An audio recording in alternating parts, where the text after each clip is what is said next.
akɔboaboa no abrɛya pesmaka fo na sabre yagye adwa a yɛde ebremu yi ensɛm a yɛwɔde ma yɛtiefo awie die bedi mu akotene bi ne sɛ enne ɛyɛ twa to na nado dankɔ akufo ado Ghana mampani ɔne ɔmɛn ɛkɔ kasa ɛwɔ mmarahyɛ bedwam yɛde ho nkɔmɔbɔ bebrɛ wo sesi a awigire ensɛm bi a ɔmampanyi nana ado dankɔ akufo ado de beto dwa no yenyi ma sutire o yɛbɛmama tibinti afidie no na haya atwemampo noa ekro bi ɔmode atodwa sɛ sukuu dan a ɔmutimu no woyi wani anyi wo hwɛ nhwɛ ɔde adesade ato abanim sɛ ɔnkeka no ho na sɛde ɔmusi brɛ ɛwɔ mumusua mu no 98.3 FM ensɛm foforo bi a wobɛtie Dr. Baako a wabene a wɔyɛ okyekyereani ɛwɔ Kwame Nkrumah suaponum de atodwa sɛ ɔmampanyi ɔmɛhyɛ bobia ɛnkyerɛ Ghanafo ensɛm wei ɛne afoforo pii ɛna apɛsɛmakafo mienu agye adwa ne yɛbɛnya brɛ akyerɛkyerɛ mu de amam awie medin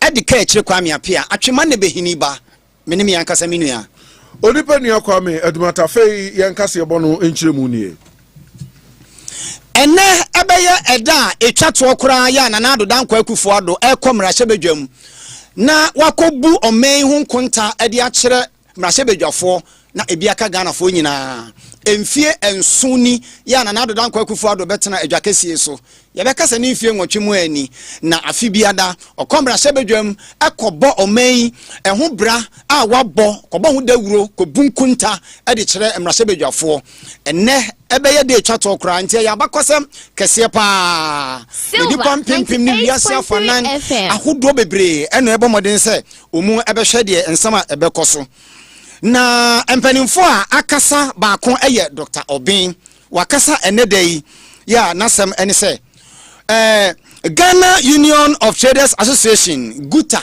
ono eno ye otitrani na ene na nado danko akufo ado ekopie mu no ade baako pa wo mu hwe animu se enka na nado danko akufo ado be hyabɔ so obetime du hu dwuma ama Ghanafo ene se obetumi de ato Ghanafo anim ekwan a obefa so ama Ghana yesidi yesika yedie no watuma gina prim se na be ya dwadie ebetumi akoso Dr. Joseph Obin kyerɛ sɛ nyamini ni panimu ni adwadie enkoso ye ɛwɔ ɔman mu sɛ obi mpo ɛna de ne sika afira manone ɛde aba ɔman mu no obedi dwumadi a na na dwuma egu timamuni bi ɛna ɔbɛkɔ akɔbɔ bosia so ɔde di dwuma na na dwuma egu ni nyina ye Ghana yesidi no gina entumi enyina yenkotie ɔman mu adwumayefo adwadifo ekubatan guta politician Dr. Joseph Obin esebi ɔde atudwa. That's why I always refer from the last quarter of 2022, where we had the depreciation up to 0.5 of to the dollar, and then it came down to this level of about 12.8. Inflation was the peak 54%. For me, if you look at those things, even though we do not accept 23% as an inflation or even 29% as a monetary policy rate and all that, we think that we can still do better, and these are the areas that we want the government to show so that we can bring these indicators positive and enhance on them so that it will trickle down on the business community. For me, that's the most important thing, how we can have stability of the currency in particular, and then how are we going to even sustain it. And that's why we are calling on the government to navigate through the IMF program, so that at least we do not have delays in the third tranche, where it can come early to sustain these things. I mean, these are the areas that's very important, a key to the drive of the economy, and that the emphasis will be. Union of Traders Association Guta aye adwadifo ko ba tan wo mamu wontitrani Dr. Joseph Obin ena yetene nka no na ene o man Ghana osede ye din ka ka kyerɛ mo dada no yeguso a ye ka sɛ mampanyi wɔ mmara hyɛ badwamu a Wani Ghana mai bekasa fa enhyehyɛ ne nneɛma ahodoɔ bɛyɛ mampanyin ɔman mu efinhyiansu ni watumi ayɛ de abo ɔman no ne nhyehyɛ a da n'anim brɛ kakra aka no afiri akonya so na ɛno na yɛfrɛ no sona no na ɛba sɛ yɛ ne mpanyinfo a ɔmabene ahodoɔ edi nkita ho kyerɛkyerɛ ni baako a yɛne ne twetwe nkɔmmɔ Dr. John Frimpong Manson ani ɛbɔ nkɔmmɔ kyerɛ sɛ wedie owo gidie ne arehwemu pa sɛ mampanyin ɛbɛka nsɛm ahodoɔ bi te sɛ military hospital wafari afei maternity blogger wosi wɔ Kɔmfanokyea Boankra inland port ɛda afei Kumasi international airport ne nneɛma ahodoɔ bi aka mampanyin bɛkyerɛ kɔ yɛ ɔbɛfa so ɔbɛwie ne ntam so anɔpa Ibrahim Mambapa dwumadie no kɔ so no Loving C ɛna ne no bɔɔ saa nkɔmmɔ yi. I don't expect the president ever making a lot of new promises. Promises in the mean sure or making more because or IMF for maybe me expecting this projects are my house or more and previous years that's also maybe anything medicine and other cancer projects in the back of Sonia say if we do 2024 maybe a team we I want to see a lot of hospitals or more ACC over Kumasi your central market or Silver 98.3 FM. There were other road networks I feel January so or more year. Na ne nkomo boy nyewei enko no ka ebia mu ade to dwase mampanyin ba ya de ba ko a wayɛ a ɔman mu obi abɛka no yɛ free senior high school ɛna ɔkyɛ sɛ sɛ adwumadie na sɛ twetwe ne na ase kakra ɛno nti mampanyin kyerɛ kwan a ɔbɛfa so a obetumi aboa yɛ ho ntotoa ma ɛhyehyɛ na gyina yie na akɔ nanim. I expect we make the flashy programs that are all running on. Me expectation another can be about the review of free SHS. If I remember to me back our hobby in the senior and CPA our it is a reviewer going forward and me fish a bit in your and the idea may expectation another can once and I may expect one thing. So we are in Fourth Republic here. President Rawlings and as it is, and I present Kofo, and so as it is. Now, sir, and then be pie, you will be no Indian President Kofo, 98.3 because you're not the and said that no surprise. And that's another radio soon said that also. And it is radio, no, but be into a mamma 40 President Kofo the any year. So, what's your President Kofo? Now, all free so no, will make a lot of prepositions. Honorable Neighbor Kano, which is maybe as a Cassie first wire, because not at that time he has nothing to lose. And that was what kind of cry a woman. It will take his that time, at the take his stop. I want a more boo 8 years ago. That kind of me, a went to me, and that part will be home. That's some of the key suggestions because back can say, on no part was Shimu Mamono. No was said and a year 5 years instead of 4 years because organizing who power as a buying no now won't see quanos not a book of elections I betray her. Until my own team in Yenima be you can say it take 3 years to organize yourself. Silver 1 year taken a bit FM. But I think 2 years or why a bit to implement your policies. Wei ensem bia Dr. Awano ewo Kwame Nkrumah Suaponum Dr. John Frimpong Manson ena wotene kan ensem ye okekenya ni nyina no fa nsem ana yebo amane ase mampanyi woguso ne oman no kasa na yebese wutie bie yenko na yenkotie nsem a mampanyi ede etudwa no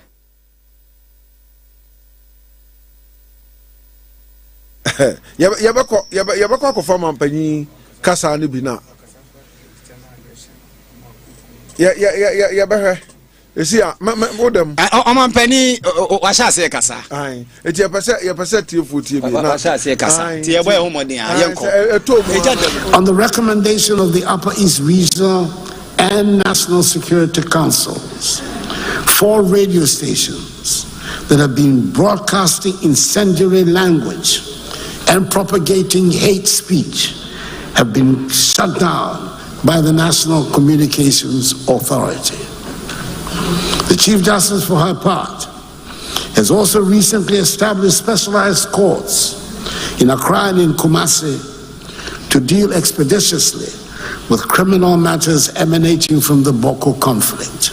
So, government is determined to do all it can to ensure that there's security in every inch of the territory of our country. But it is also very much up to the citizens to help create the needed atmosphere. And I'm thus appealing to all citizens, all Ghanaians, to take the See Something, Say Something campaign of the Ministry of National Security very seriously. There is indeed, Mr. Speaker, a state of palpable anxiety and tension in every corner of West Africa, raising the specter of regional instability, which we thought had been banished. Unconstitutional changes in government in parts of Africa, especially in West Africa, through a series of coups d'etats and military interventions in governance, testify to an unfortunate democratic regression in the region. It is in the interest of democratic growth that this development is reversed as soon as possible, and we in Ghana continue to give maximum support to ECOWAS, the regional body of West Africa, and the AU, Africa's continental organization, in their efforts to restore democratic institutions in the affected nations. We must help stem the tide of this unwelcome evolution and help entrench democracy in West Africa. We believe also that a reform of the global governance architecture, such as the Security Council of the United Nations, to make it more representative and accountable, will help strengthen global peace and stability, and thereby help consolidate democratic rule around the world. Mr. Speaker, we in Ghana have had our fair share of political instability and experimentation about how we should govern ourselves. There might be new names being ascribed to some of the supposed new ideas being canvassed by some today. But I dare say on close examination, we will discover that they are not new. We have tried them here and they have failed. We know about all-powerful, cannot-be-questioned messiahs. We know about liberators, and we know about redeemers and deities in military uniform. It might sound new to some, but those of us who have been around for a while have heard the argument made passionately that democracy was not a suitable form of government if we wanted rapid development. It is a tired argument that was regularly used by apologists for coups d'etats. It's also not new to have political parties and politics in general being denigrated. Indeed, there used to be national campaigns of fear waged against politics and political parties. It took time and it took long battles, but in the end, the consensus did emerge, and we opted for a multi-party democratic form of government under the Constitution which ushered in the Fourth Republic. Mr. Speaker, it is not a perfect document. Constitutions do not ever pretend to be. But it has served us well these past 32 years, considering where we have come from. It is a sacred document that should not be tampered with lightly. But I hasten to add, our Constitution did not descend from heaven. We Ghanaians drew it up to serve our needs, and we can amend it to suit our changing needs and circumstances. We should work towards finding a consensus on the changes that the majority of Ghanaians want made to the Constitution. Mr. Speaker, democracies are founded on elections, and the holding of free and credible elections ensure that people have confidence in the government that emerges at the end of the process. The honorable members of this House, who are at the center of it all, know more than the rest of us that this is an election year. The increased decibel level in all communications would ensure that even the most politically uninterested person among us would know that on December 7th, we shall be going to the polls to elect a new president and new members of parliament. A lot of the responsibility lies on the Electoral Commission to put the organization in place that will ensure that we have credible elections. The government is doing its part to make the work of the Electoral Commission go smoothly. A lot of responsibility lies on the political parties as well, and I hope that the parties recognize that their credibility is also on the line, especially with some people wanting to undermine the multi-party democratic system of government. It is up to the parties to demonstrate that competitive elections are an honorable, character-enhancing experience, and that at the end of the process, the loser will congratulate the winner, and the world does not come to an end because an election has been lost. There is nothing inherently dirty or corrupt about politics, and nothing about elections that should generate violence. We who are in politics, and we who are members of political parties, owe it to ourselves, the institutions we claim to belong to, and above all, we owe it to Ghana and the people of Ghana to make politics and elections the serious and joyful phenomenon they should be. In discharging their responsibility, I urge the Electoral Commission to work with the political parties to iron out whatever problems there might be. And I'm happy that the Electoral Commission, after engaging the parties, has shelved plans to change the 7th December date. Politics, after all, has been described as the art of the possible.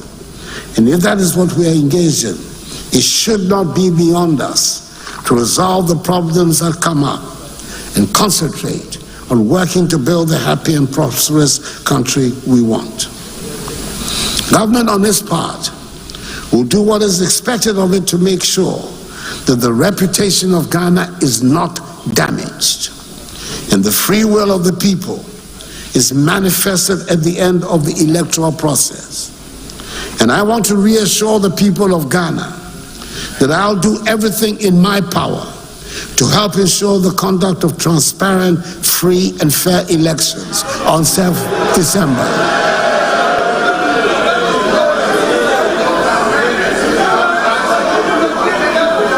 I have confidence in the security services to ensure that those who might want to cause havoc or any kind of mischief to disrupt the electoral process will have no room to operate. Mr. Speaker, there are amongst us those who, for ideological or other unstated reasons, have never accepted multi-party democracy and therefore take every opportunity to portray the governance efforts in the most disparaging manner. There are also those amongst us who consider the rough and tumble of politics to be beneath them and will not want their sainted images to be soiled by what they term the dirt of politics. Mr. Speaker, we can and we should continuously improve upon the performance of the institutions that hold the state together. But nobody should undermine the integrity of the arms of government for parochial reasons. There is definitely much room for improvement in the workings of the executive arm of government, the judiciary, and our parliament. Even those who have had parliaments as part of their governance systems for hundreds of years still make mistakes and sometimes get things alarmingly wrong. It would be surprising if our 31-year-old parliament did not get things wrong sometimes. This august house, which holds so many fond memories for me of my personal political journey, doesn't always measure up to the expectations of the people or even sometimes of its own members. There's a lot of anxiety currently about how our MPs get elected. There's anxiety about the rapid turnover of members in the House and the loss of institutional memory. There's a lot of anxiety about some of the procedures in the House. We will not all agree with everything that the Parliament does. And I dare say, Mr. Speaker, that I do not agree with everything that goes on in here.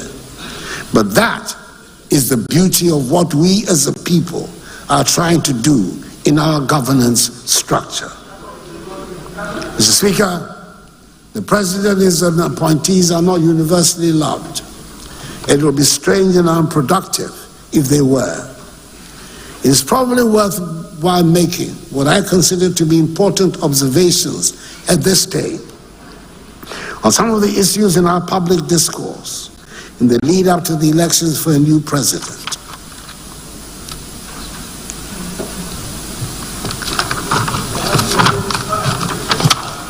Under the Constitution, the executive power of the state is vested in the President of the Republic. He or she is the executive. There's no ambiguity about where the buck stops when it comes to responsibility for what happens in the government. It stops with the President. He or she has ultimate responsibility. It would be an unwise president that would pretend to have all the answers and refuse the advice of his officials. But the fact remains that the president holds the executive power. The cabinet, the ministers of state, all act ultimately in an advisory manner. Of course, the member of the government might take an idea, be it generated by the president or the official or a committee, and turn it into a huge success, and the honors will be claimed or shared where public perception falls. But ultimately, the president is responsible and therefore takes the credit or the blame for whatever happens in his or her government.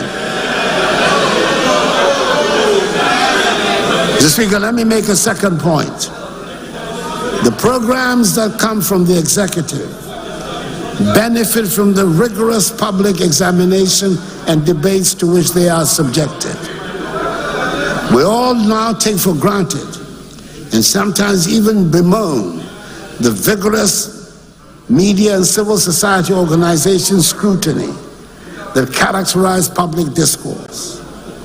It gives me quite satisfaction and great pride to hear young Ghanaians today who believe that criticizing the President of the Republic and challenging government proposals are normal, regular activities. Some of the young people listen with incredulity when they hear about a Ghana that was once without private radio stations, and people had to tune into foreign stations to hear critical and opposition voices.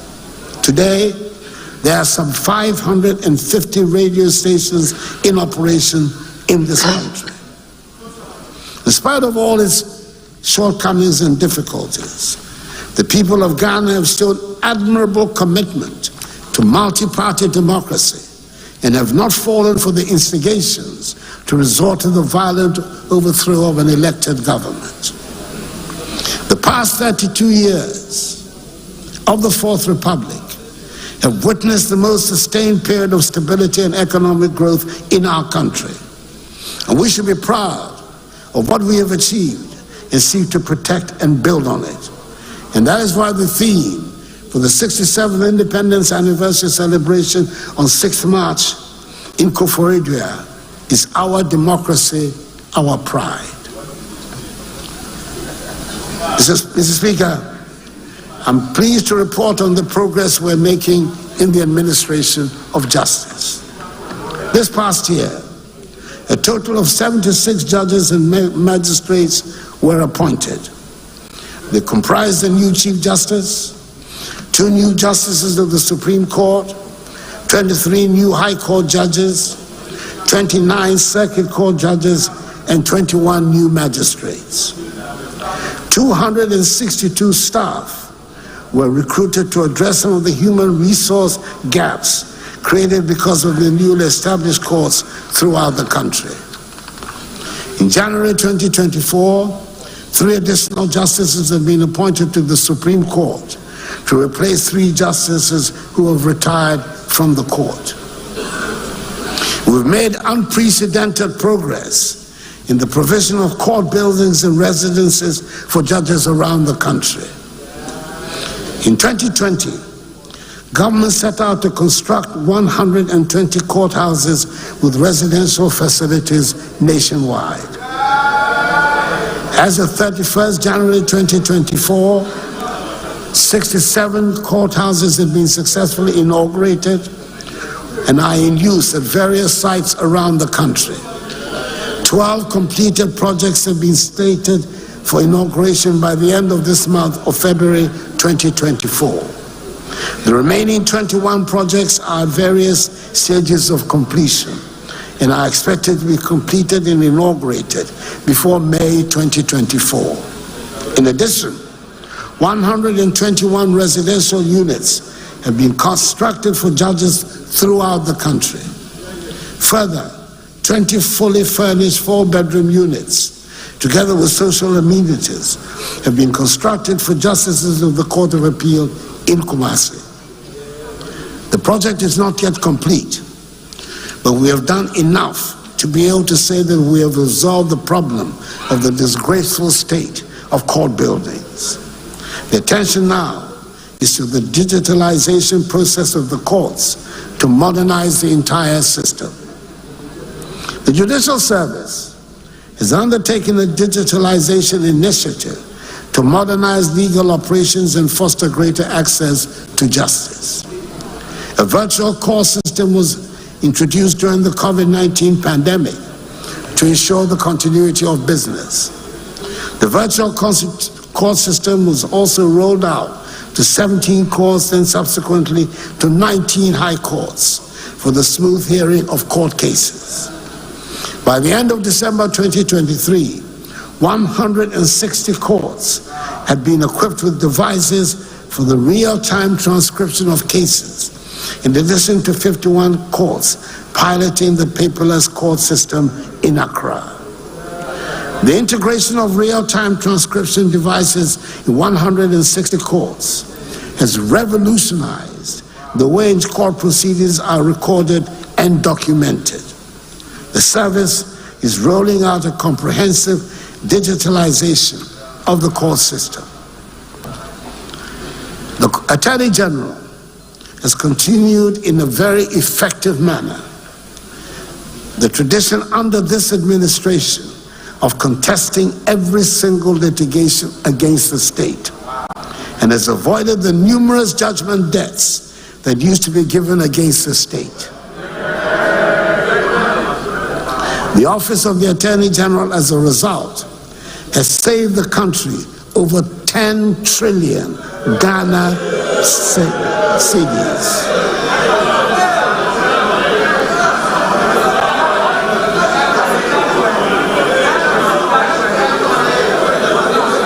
All the evidence is there. I shall be performing a pleasant duty in a few weeks' time when I commission the Law House, the 12-story office building which will house the offices of the Attorney General and the Ministry, and finally bring to an end the age-old office accommodation problem. I must declare a personal interest in it, as the building was started when I was Attorney General in the government of President John Agyekum Kufuor back in 2001. Mr. Speaker, I acknowledge and share the frustration and deep disappointment we all have that a convergence of events and fate have conspired to place impediments on the path of the rapid development trajectory we were on. I'm proud that in spite of the dramatic financial crisis that we encountered in 2021, whose worst effects became manifest in 2022, the transformative measures we introduced in the first 4 years of office make it possible to showcase an impressive array of developmental projects across the length and breadth of the country. I do not intend to go through the long, even if interesting process of enumerating the projects the Kufuor government has undertaken since coming into office, their location, and what stage of completion they are in. Mr. Speaker, with the best will in the world, there simply will not be the time to do that, even if we spend all day here.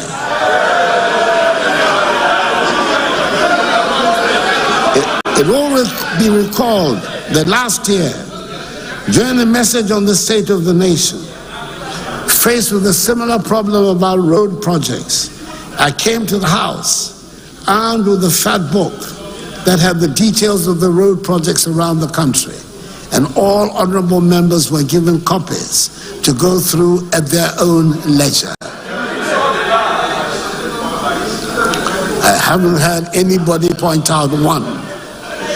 This year, we're taking things to a higher level. This government, after all, is the digitalization government. And the man who has led the entire digitalization process these past 7 years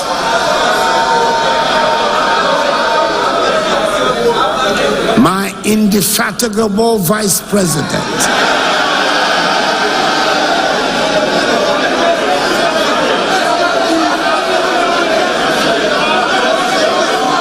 Dr. Mahamadou Bawumia,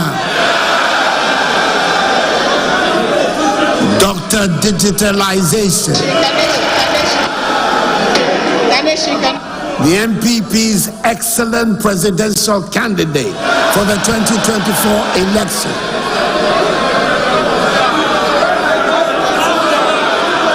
is coming out with what will allow everyone and everybody and anyone to check on every project being undertaken by the government without having to listen to the president's message on the state of the nation. We are calling it the performance tracker. You can check and satisfy yourself about the status of the projects and their location. And you could stop by and make a physical inspection if you were so minded. Mr. Speaker, if you want to check on roads, classroom blocks or chip compounds or Agenda 111 hospitals, or bridges, or science laboratories, or water projects or sanitation projects, or landing sites and harbors, and other infrastructural projects, or whatever this government use your tax money to execute, the key to your query is right there on your phone. Mr. Speaker, the performance tracker will be formally launched in March, and I'm offering it as the device which will help bring accountability into your hands. With the performance tracker, we can be sure that never again will pictures of an artist's impression be offered as projects that have been completed.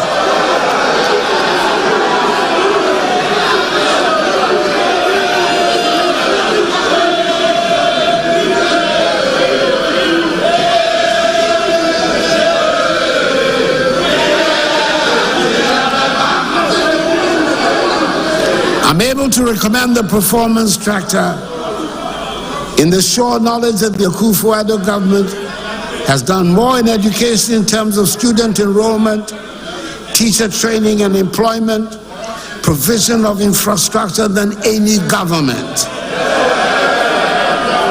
We have similarly done more in health, agriculture, security, roads, railways, tourism, digitalization than any other government.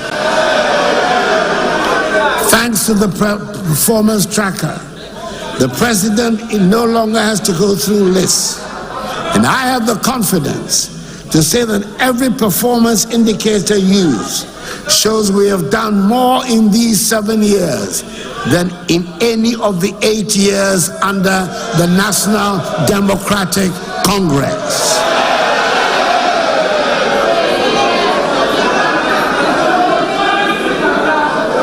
Indeed, Mr. Speaker, on coming into office 7 years ago, my government took the decision, as we promised, to modernize and formalize the economy through digitalization. In this regard, we have embarked on one of the most far-reaching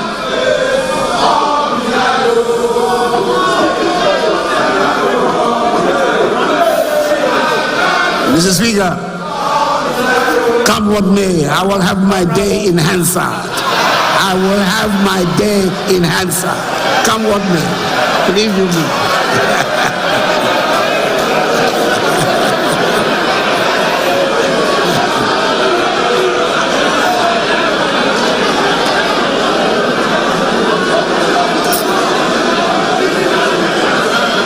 Indeed, Mr. Speaker, on coming into office 7 years ago, my government took the decision, as we promised, to modernize and formalize the economy through digitalization. In this regard, we have embarked on one of the most far-reaching digitalization exercises in Africa. Up from the figure of 900,000 which we inherited when we came into office in 2017, we have thus far enrolled 17.6 million on the Ghana card, and therefore provided unique biometric identity to the majority of Ghanaians. We've also implemented a digital property address system with unique addresses for all properties in Ghana. Furthermore, through the implementation of mobile money interoperability, we've also provided access to financial services for adult Ghanaians through mobile money accounts that are interoperable with bank accounts. Ghana is now ranked #1 in Africa in terms of access to financial inclusion. We have digitalized the provision of public services at the ports, DVLA, NHIS, GRA, births and deaths, Registrar of Companies, ECG, Ghana Water, amongst others. Ghana is ranked #1 in West Africa and #7 in Africa in e-governance. We have also implemented the use of drones in the delivery of medicines, blood, and vaccines. And Ghana currently runs the world's largest medical drone delivery service. We have also networked all teaching regional and district hospitals, and patient records can easily be accessed in these hospitals without the need for a folder. Ghana is making giant strides in the area of digitalization,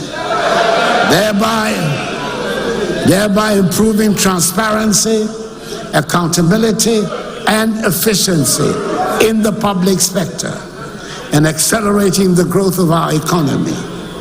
We are definitely going to be part of the digital revolution that is sweeping the world. Mr. Speaker, last year when I came to the House to deliver the annual message on the state of the nation, we were in the midst of negotiations with the International Monetary Fund. We were faced with a very difficult situation and had to take a lot of unpleasant but unavoidable measures to bring stability and confidence back to the economy. These included tax measures that we did not like, but we knew we had to take in the knowledge that the medicine will be bitter but temporary.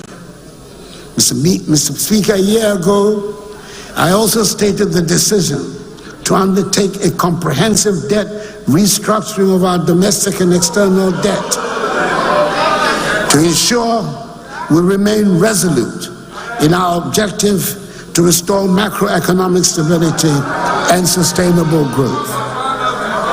The decision was not an easy one, considering the complex and diverse domestic debt landscape.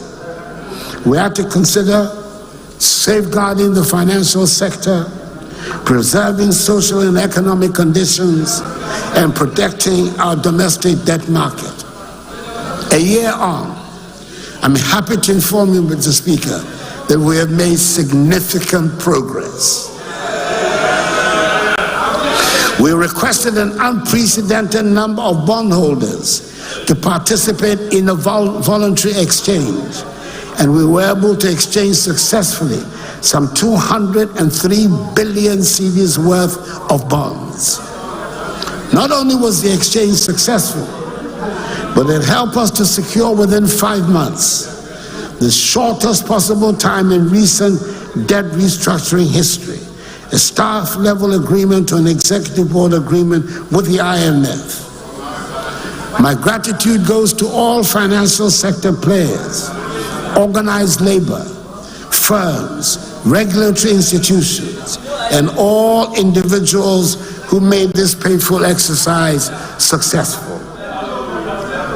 Mr. Speaker, as you may recall, government successfully paid the first coupon of 2.3 billion cedis on the new bonds on 22nd August 2023. At the time, that was the single biggest payout of domestic payments in a single day for Ghana. We then paid 2 billion and 60 million cedis for the last leg of the domestic debt exchange on 5th September 2023. A week ago last Tuesday, on 20th February 2024, the second coupon of 5.8 billion cedis was paid to domestic bondholders. This is the largest coupon paid in a day in Ghana's history.